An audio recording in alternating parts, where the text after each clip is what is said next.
이런 경험 한 번쯤 있으셨습니까? 내가 진지하게 말을 꺼내면 사람들이 귀담아 듣지 않고 농담처럼 흘려버리는 경험. 회의 자리에서 내가 의견을 내면 아, 그건 좀 어렵지 않을까요? 하며 슬쩍 무시하는 사람. 심지어 네가 그걸 어떻게 알아?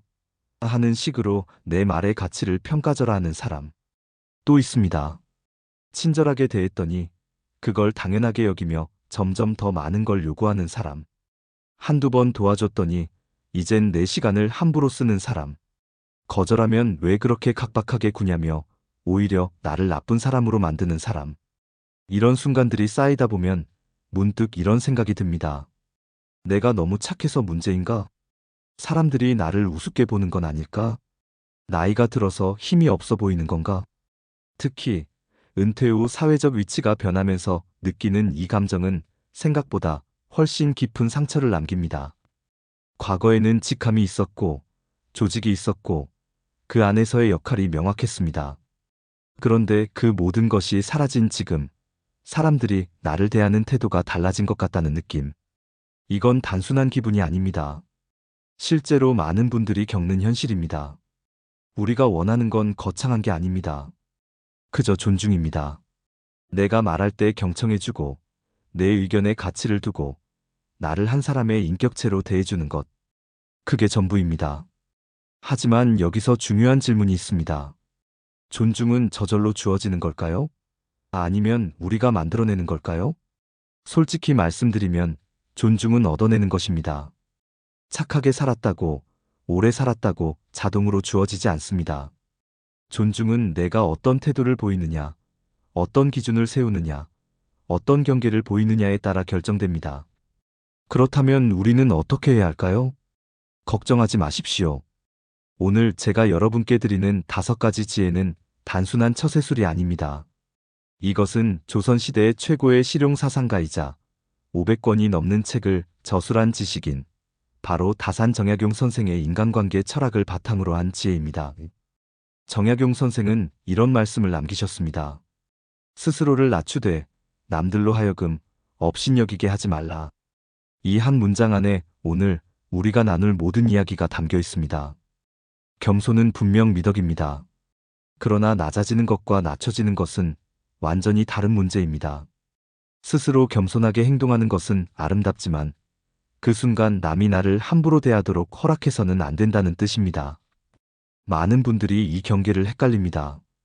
착하게 살아야지, 배려해야지, 이해해야지 하면서 자신의 경계를 허물고 결국 착함이 곧 착취당함으로 변질됩니다. 정약용 선생은 이것을 분명히 구분했습니다. 겸손은 스스로를 낮추는 것이고 굴복은 남에게 나를 낮추게 하는 것이다. 겸손과 굴복. 비슷해 보이지만 완전히 다릅니다. 겸손은 내가 선택하는 태도이고 굴복은 상대가 나에게 강요하는 결과입니다. 여러분은 겸손하셨습니다. 하지만 굴복하신 건 아니십니까? 오늘 이 시간 우리는 그 경계를 다시 세울 것입니다. 제가 오늘 나눌 5가지 지혜는 이론이 아닙니다. 여러분이 내일 당장, 아니, 오늘 저녁 가족과의 대화에서, 친구와의 만남에서, 동네 모임에서 즉시 적용할 수 있는 실전 원칙입니다. 이 대본을 끝까지 보시면 여러분은 다음과 같은 변화를 경험하실 겁니다. 더 이상 말을 함부로 하는 사람 앞에서 위축되지 않게 됩니다. 부당한 요구 앞에서 안 된다고 말할 수 있는 용기가 생깁니다. 친절하되 만만하지 않은 사람이 됩니다. 사람들이 나를 대할 때 한 번 더 생각하게 만드는 힘이 생깁니다. 그리고 무엇보다 여러분 스스로가 당당해집니다. 이제 시작하겠습니다. 누구에게도 휘둘리지 않고 당당하고 존중받는 삶을 위한 5가지 지혜. 정약용 선생이 200년 전에 우리에게 남긴 그러나 지금 이 순간 가장 필요한 인생의 원칙들입니다. 준비되셨습니까? 그럼 첫 번째 지혜부터 시작하겠습니다. 지혜 1. 감정적 반응 대신 간결한 대응. 신원의 지혜. 지금부터는 다시는 만만하게 보이지 않는 5가지 지혜 중 첫 번째 핵심, 감정적 반응 대신 간결한 대응에 대해 깊이 있게 알아보겠습니다. 이 지혜는 다산 정약용이 평생을 강조했던 신원, 즉 말을 삼가는 지혜와 일맥상통합니다. 이런 상황, 여러분의 일상에서 흔히 발생합니다. 만약 누가 시비를 겁니다. 도발합니다. 혹은 불필요하게 여러분의 의견이나 삶의 방식에 대해 말로 공격합니다. 이때 만만한 사람들의 반응 패턴은 놀랍도록 일정합니다. 그들은 공격의 프레임에 갇혀 구구절절 설명하며 스스로 약점을 드러냅니다. 아, 제가 그런 뜻이 아니었고요. 혹시 기분 상하셨다면 제가 오해를 풀기 위해 설명드리자면처럼 상대방이 요구하지도 않은 자기 방어와 해명을 쏟아냅니다. 이 순간 상대는 여러분을 심리적으로 우위에 두고 공격의 즐거움을 만끽하게 됩니다. 여러분이 말이 길어질수록 그 말 속에는 감정의 동요, 논리의 빈틈, 그리고 공격자가 이용할 수 있는 새로운 약점이 무방비 상태로 노출됩니다. 다산 정약용은 이 점을 정확히 꿰뚫어 보았습니다. 말이 많으면 도리어 약점이 다 드러나는 법이다. 정약용이 말하는 신어는 단지 입을 닫으라는 뜻이 아니라 나의 말에 위험과 무게를 싣는 전략적 침묵이자 최소한의 발언을 의미합니다. 만만하게 보이는 사람은 스스로의 말로 그 무게를 깎아내립니다. 그렇다면 존중받는 사람은 어떻게 대응해야 할까요? 우리가 해야 할 건 설명이 아니라 단호한 최소 대응입니다. 핵심은 감정을 섞지 않고 오직 사실과 원칙에 입각하여 상대방과의 경계선, 즉 선을 긋는 것입니다. 누군가 여러분의 의견을 비난하거나 사적인 영역을 침범하거나 부당한 요구를 할 때 여러분은 단지 그 행위에 대한 수용 불가를 선언하면 됩니다. 예를 들어보겠습니다. 직장 후배나 모임의 지인이 여러분의 제안에 대해 무례하게 비아냥거리며 논점을 흐릴 때 구체적인 해명 대신 그 말은 받아들이기 어렵습니다자라고 간결하게 답하십시오. 상대방이 여러분에게 무리한 요구를 하며 감정적으로 압박해 올 때 그 방식은 동의할 수 없습니다라고만 말하십시오. 더 이상 논쟁을 이어갈 필요도, 왜 동의할 수 없는지 구구절절 변명을 늘어놓을 필요도 없습니다. 나의 입장을 짧고 명료하게 못 박는 순간 상대방은 여러분을 감정 싸움으로 끌어들일 수 있는 모든 레버리지, 즉 지렛대를 잃게 됩니다. 이 간결한 대응이 효과적인 이유는 단순한 심리 싸움을 넘어서는 프레임 전환에 있습니다.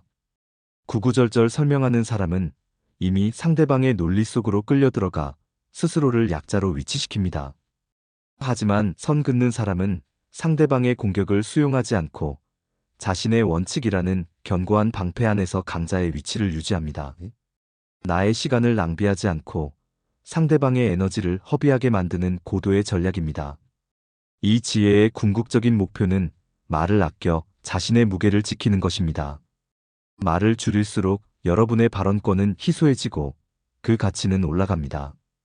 여러분의 말 한마디가 곧 금쪽 같은 지혜가 되는 순간 누구도 여러분을 만만하게 보고 함부로 흘려듣지 못하게 됩니다. 따라서 오늘부터 시도하십시오. 누군가 여러분을 공격하거나 도발했을 때 숨을 들이마시고 말을 줄이십시오. 말보다 눈을 먼저 사용하고 설명 대신 단호한 원칙을 말하십시오. 이것이 다시는 만만하게 보이지 않는 첫 번째 지혜, 신원의 지혜입니다. 잠깐, 다음 지혜는 우리가 가장 놓치고 있는 경계에 대한 것입니다. 우리가 착한 사람에서 벗어나 원칙 있는 사람으로 거듭나는 법에 대해 깊이 있게 다룰 것입니다. 계속 집중해 주시기 바랍니다. 지혜 2. 친절하되 경계를 잃지 않는 거리두기. 안분의 지혜. 두 번째 지혜는 안분의 태도입니다. 많은 분들이 인간관계에서 딜레마에 빠집니다.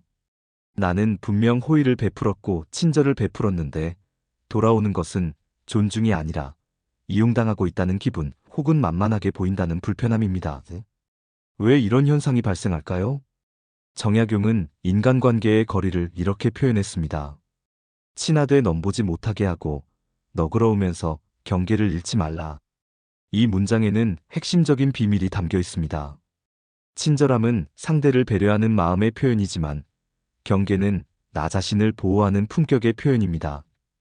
이 두 가지가 균형을 이루지 못할 때 우리의 친절은 쉽게 호구로 전락하게 됩니다. 결론적으로 착하다는 이유로 이용당하는 사람들은 사실 마음이 착해서가 아니라 경계를 안 보였기 때문입니다. 내가 가진 영역, 나의 시간, 나의 재능, 나의 돈에 대한 경계를 불분명하게 두었기 때문에 상대방이 그 선을 쉽게 넘어오도록 허락한 것입니다. 만만한 사람들의 두드러진 특징 중 하나는 선을 지키지 않는다는 것입니다.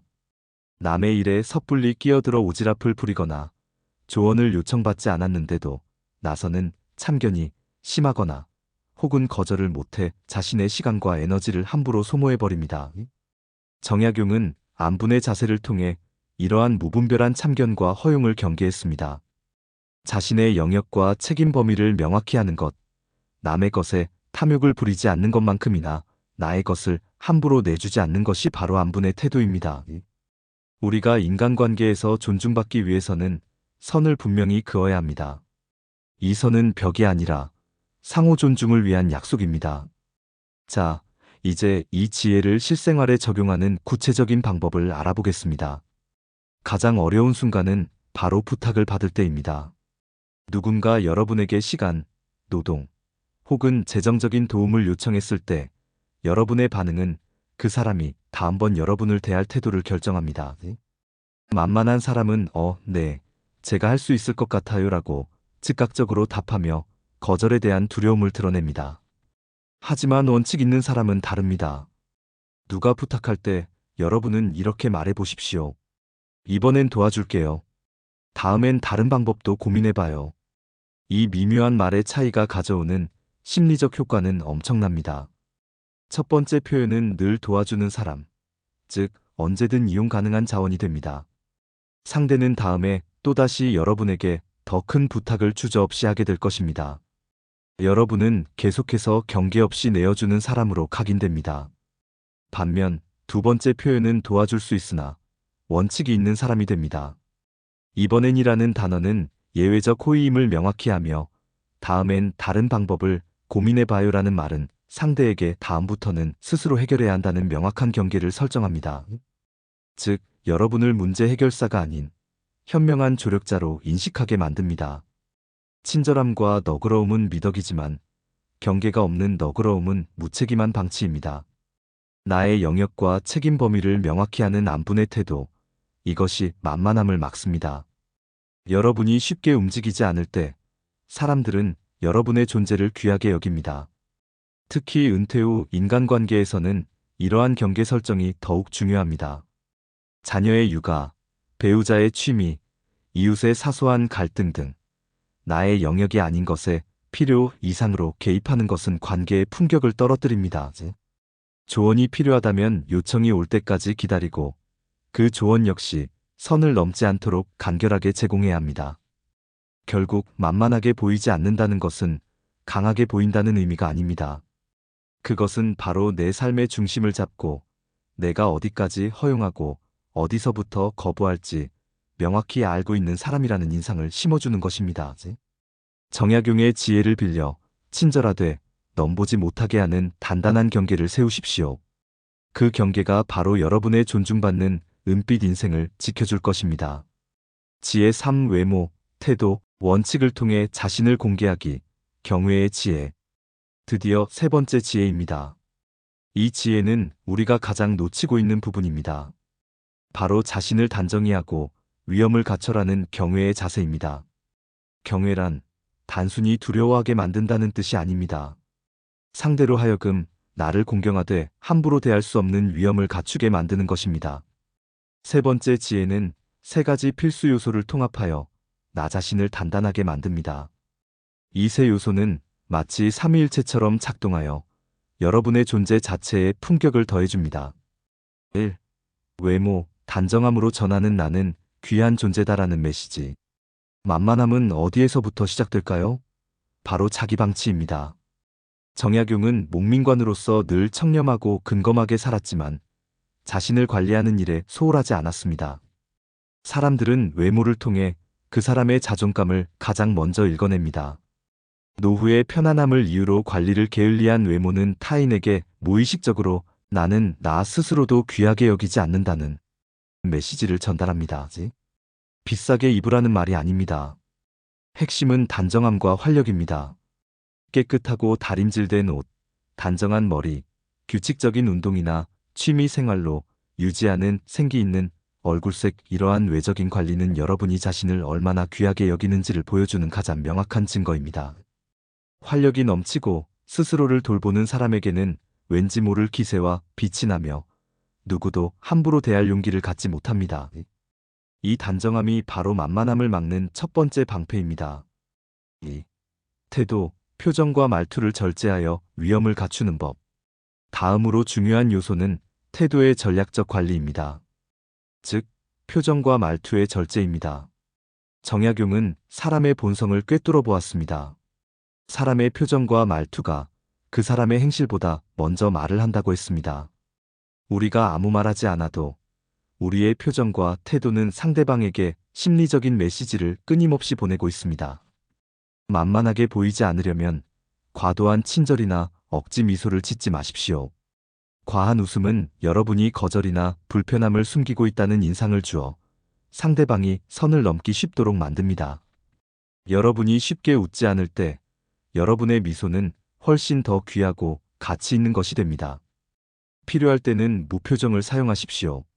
무표정은 무례가 아니라 경계의 신호입니다. 누군가 여러분의 말을 끊거나 주제에서 벗어난 말을 할 때 잠시 침묵하며 무표정으로 그 상황을 지켜보십시오. 여러분이 감정적으로 동요하지 않고 상황을 지배하고 있다는 것을 보여주는 가장 강력한 신호입니다. 무리하게 맞장구 치거나 상대방의 농담에 과하게 반응하여 스스로를 가볍게 만들지 마십시오. 말을 아끼고 표정을 절제할 때 여러분의 태도에는 자연스러운 위엄이 깃들게 됩니다. 3. 원칙, 명확한 기준을 공개하여 상호 존중을 요구하는 법. 마지막 요소는 원칙입니다. 원칙은 여러분의 태도와 행동에 일관성을 부여하여 상대방이 여러분을 쉽게 예측 불가능하지만 존중해야 하는 사람으로 인식하게 만듭니다. 정약용은 확신했습니다. 원칙이 분명한 사람에게 사람들은 쉽게 넘보지 못한다.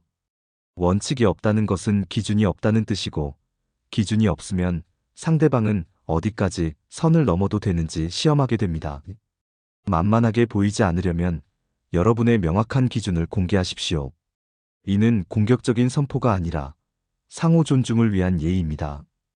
예를 들어, 저는 예의를 중요하게 생각하며 그만큼의 존중을 원합니다와 같이 관계의 핵심 원칙을 조용하지만 단호하게 한 번만 전달하십시오. 이러한 원칙의 공개는 상대방에게 여러분을 대하는 행동을 미리 조정하도록 만드는 강력한 장치입니다. 사람들은 기분에 따라 바뀌는 사람에게는 무례하게 굴어도 일관된 원칙을 지키는 사람은 경계심을 갖고 조심하며 대합니다. 결국 경외의 지혜는 스스로를 귀하게 여기고 그 기준을 명확히 세상에 보여주는 것입니다. 외적인 단정함, 내적인 원칙, 그리고 절제된 태도가 합쳐져 여러분의 존재 자체에 흔들리지 않는 품격을 더할 때 누구도 여러분을 만만하게 보지 못하게 될 것입니다. 지혜 4. 부당함에 침묵을 전략적으로 사용하는 힘. 불의의 지혜. 네 번째 지혜는 침묵을 전략적으로 사용하는 힘, 곧 부당함에 굴복하지 않는 불의의 지혜입니다. 만만한 사람들은 부당함에 직면했을 때 싸움이 싫어서 혹은 관계를 유지하고 싶어서 침묵하며 스스로를 희생합니다. 좋은 게 좋은 거다. 괜히 일을 만들지 말자라며 부당함을 받아들입니다. 하지만 이 침묵은 상대방에게 잘못된 메시지를 전달합니다. 부당함에 대한 침묵은 상대에게 나는 계속 무시해도 좋다는 허락을 주는 것과 같습니다. 여러분이 한번 침묵함으로써 상대방의 무례는 정당화되고 다음번에는 더 큰 무시로 돌아오게 됩니다. 여기서 우리는 정약용의 깊은 통찰을 배워야 합니다. 침묵은 더 많은 말을 하고 침묵은 어리석은 다툼을 멈춘다고 했습니다. 이 말은 단순히 입을 다물라는 뜻이 아닙니다. 상황과 맥락에 따라 침묵을 가장 강력한 대응 무기로 사용하라는 전략적 지시입니다. 침묵은 가장 강력한 대응입니다. 왜냐하면 공격적인 말은 말로 이기는 것이 아니라 대화 자체를 차단해버리는 것이 진정한 승리이기 때문입니다. 상대방이 감정을 쏟아내거나 여러분의 인격을 공격할 때 그 프레임 속으로 들어가지 않고 대화의 문을 닫아버리는 것입니다. 그렇다면 침묵을 전략적으로 사용하려면 어떻게 해야 할까요? 핵심은 감정적 동요를 보여주지 않는 것입니다. 예시를 들어보겠습니다. 상대가 여러분의 지식이나 능력을 비하하며 너 이런 것도 몰라? 라며 도발합니다. 이때 만만한 사람은 당황하며 아니, 사실 그게 아니라라며 변명하기 시작합니다. 하지만 원칙 있는 사람은 다릅니다. 상대가 도발했을 때 여러분은 미소 없는 침묵으로 대응하십시오. 여러분의 눈빛은 흔들림이 없어야 하며 표정은 평온해야 합니다. 이 침묵은 상대방의 도발에 여러분이 감정적으로 굴복하지 않았다는 것을 즉시 알립니다. 상대방은 보통 당황하며 재차 묻게 됩니다. 왜 가만히 있어? 뭐라고 좀 말해봐. 이때 단호하고 간결하게 한 번만 명확하게 답하십시오. 굳이 대답할 가치가 없어서요. 끝납니다. 이 한마디는 상대방의 모든 공격 에너지를 순식간에 차단하고 무력화시킵니다. 그들은 두 번 다시 여러분을 그런 방식으로 도발하지 못할 것입니다. 왜냐하면 그들은 깨닫게 됩니다. 이 사람을 건드리면 논쟁에 끌어들일 수 없고 오히려 나만 어리석은 사람이 되는구나. 정약용이 강조한 불의의 정신은 바로 이 원칙의 수호입니다. 부당함에 침묵하는 것은 굴복이지만 전략적인 침묵과 단호한 거절은 원칙을 지키는 행위입니다. 원칙을 지키는 사람 앞에서는 모두가 조심스러워집니다. 그들은 여러분을 만만하게 보는 대신 쉽게 예측하거나 통제할 수 없는 사람으로 인식하게 됩니다. 이처럼 스스로의 경계를 명확히 하고 부당함에 흔들리지 않는 단호함이야말로 만만함을 막는 가장 강력한 무기입니다. 여러분의 감정을 소비하지 않고 상대방의 에너지를 낭비하게 만드는 이 전략적 침묵을 오늘부터 연습하십시오. 침묵을 통해 자신의 존엄성을 지키고 부당함을 거부하는 불의의 지혜를 실천할 때 여러분은 진정한 존중을 얻게 될 것입니다. 지금부터는 다시는 만만하게 보이지 않는 5가지 지혜 중 대미를 장식할 마지막 핵심, 바로 끊임없이 배우고 삶의 품격을 높이는 법에 대해 깊이 탐구하겠습니다. 이 지혜는 구하의 자세, 즉 배움을 구하는 태도에서 비롯되며 여러분의 존재 자체를 귀하게 만드는 근본적인 힘입니다. 왜 배움이 만만하게 보이지 않는 것과 연결될까요? 나이가 들어서 나는 이제 다 살았다. 나는 이제 몰라도 된다며 성장을 멈추는 순간 만만함은 시작됩니다. 지식이 멈춘다는 것은 세상과의 연결을 스스로 끊는다는 의미이며 이는 곧 상대방에게 이 사람은 시대의 흐름을 모른다. 이 사람은 나의 삶에 새로운 가치를 줄 수 없다는 신호를 보냅니다. 만만함은 지식의 격차와 태도의 나태함에서 발생합니다. 조선 최고의 지성인 다산 정약용을 보십시오. 그는 18년이라는 길고 고독한 유배 생활 동안 절망하는 대신 학문의 깊이를 파고들어 500권에 가까운 책을 저술했습니다. 정약용은 이 끊임없는 구학의 자세를 통해 자신의 육체는 유배지에 갇혔을지언정 그의 지식인으로서의 존재 가치와 정신은 누구도 함부로 할 수 없는 불멸의 권위를 획득했습니다. 그의 지식이 곧 존경이 된 것입니다. 정약용의 사례처럼 나이가 들어서도 지식과 정보는 곧 권력이며 여러분의 삶의 품격을 결정하는 중요한 기준이 됩니다. 끊임없이 배우고 성장하는 사람은 결코 과거에 갇혀있지 않습니다. 그들은 늘 대화의 중심에 설 수 있는 새로운 이야깃거리를 가지고 있으며 세상의 변화에 대한 날카로운 통찰을 보여줍니다. 구체적으로 무엇을 배워야 할까요? 거창할 필요는 없습니다. 첫째, 시대의 언어를 익히십시오.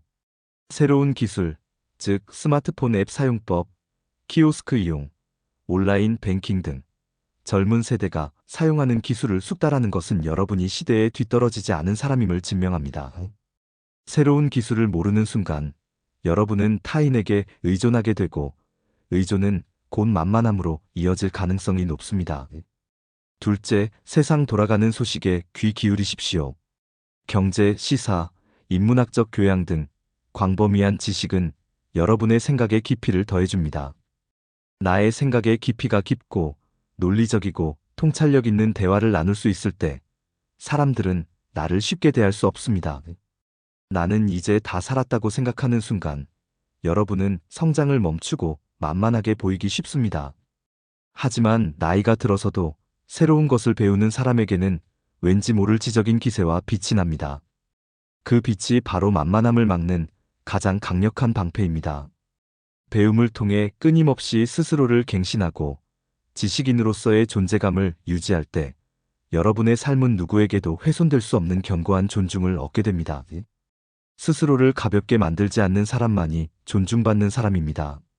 만만함에서 벗어나고자 한다면 내면의 깊이를 갈고 닦는 구학의 자세를 삶의 끝까지 놓지 마십시오. 배우고 성장하고 성찰하는 이 고귀한 과정을 통해 여러분의 품격은 더욱 단단해질 것입니다. 이 5가지 지혜, 즉 신언, 안분, 경외, 불의, 그리고 구학의 자세를 통합적으로 실천할 때 여러분의 인생은 흔들리지 않는 존중과 위엄을 갖추게 될 것입니다. 정약용은 사람의 됨됨이를 독립성과 절도로 판단했습니다. 행동에 절도가 있고 말에 신중함이 있는 사람은 누구에게도 우습게 보이지 않는다. 여러분은 많은 사람들에게 좋은 사람으로 보이려고 노력했을 겁니다. 하지만 정약용이 말한 좋은 사람은 누구에게나 착한 사람이 아닙니다. 상대에게도 나에게도 바르게 행동하는 사람입니다. 여러분, 사람들의 태도가 달라지는 순간은 언제일까요? 내가 변할 때입니다. 내가 경계를 보이고, 내가 단호함을 보이고, 내가 원칙을 보일 때 사람들은 말을 조심하게 되고 나를 대하는 방식을 조정하게 됩니다. 오늘 들으신 5가지 지혜 기억하십시오. 1. 감정 대신 간결한 대응. 2. 친절하되 경계 보이기. 3. 원칙을 말하기. 4. 표정, 태도의 절제와 침묵의 전략적 사용. 5. 끊임없는 배움으로 품격 높이기. 여러분은 결코 만만한 사람이 아닙니다.